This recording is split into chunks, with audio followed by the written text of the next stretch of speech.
Perhaps you have decided to rough in for a kitchen sink or a bathroom sink or whatnot, and then at some point you wondered, well, how is this done? It seems like it becomes a massive confusion, and it can be.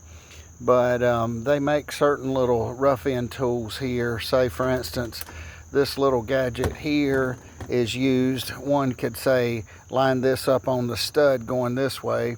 Now, I normally don't use these screws, but this is an example. Put a screw in here, screw it into the stud, screw this into the stud.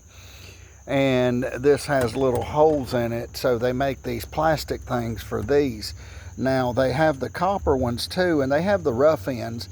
They're the rough ends are like a piece of copper. It looks like an elbow, and then you can sort of like this, but it's tapered on the end, and you cut it, and then the elbow, and once the elbow, then you put a piece of PEX pipe on the bottom of the elbow. So what happens with these, you can take these and take this little gadget here and say, for instance, snap this in here, and this would go here. And then if you took the copper pipe, you could hypothetically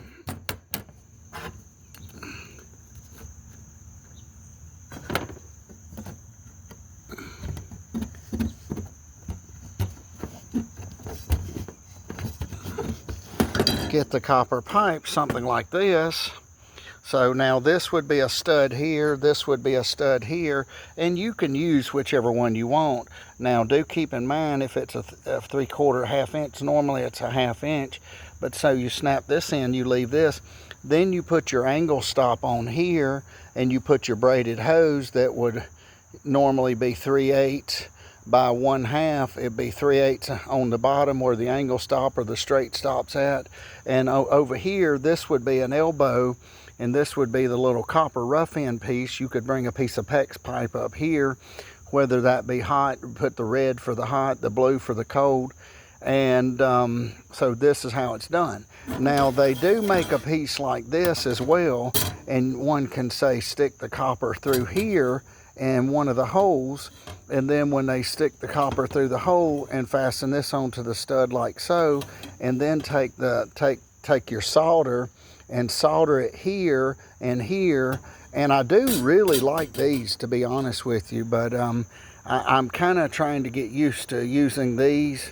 But sometimes you do it a certain way and you kind of get stuck in an old school, but it seems like the solder just holds them solid. So I do like these, but I like these as well. This one here, but only time will tell. And basically, and likewise here, you would put a screw in here to hold it to the stud, or you would put a screw in here.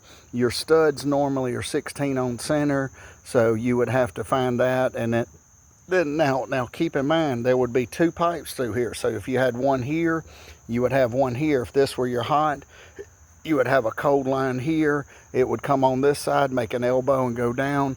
The PEX would connect onto that. And they make the little copper piece, and the copper piece is like a rough-in piece that's used for these. And on the end, and you cut it off, and then you put your angle stop here. And once you put your angle stop here, or I guess one could put a straight stop too, but normally this would be an angle stop. And then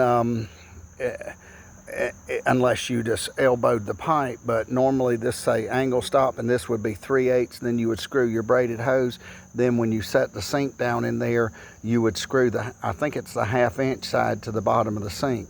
So these are 2 rough-in little tools that'll get you where you need to be, and they're great. But this one here, you have to have solder, and it's probably not bad to have a piece of sandpaper to knock the patina or the stuff off here, so, and put a little flux on it, so when you put the heating torch on it, it'll kind of, it would be like this, and that would be through there, and then the torch would melt the solder around here.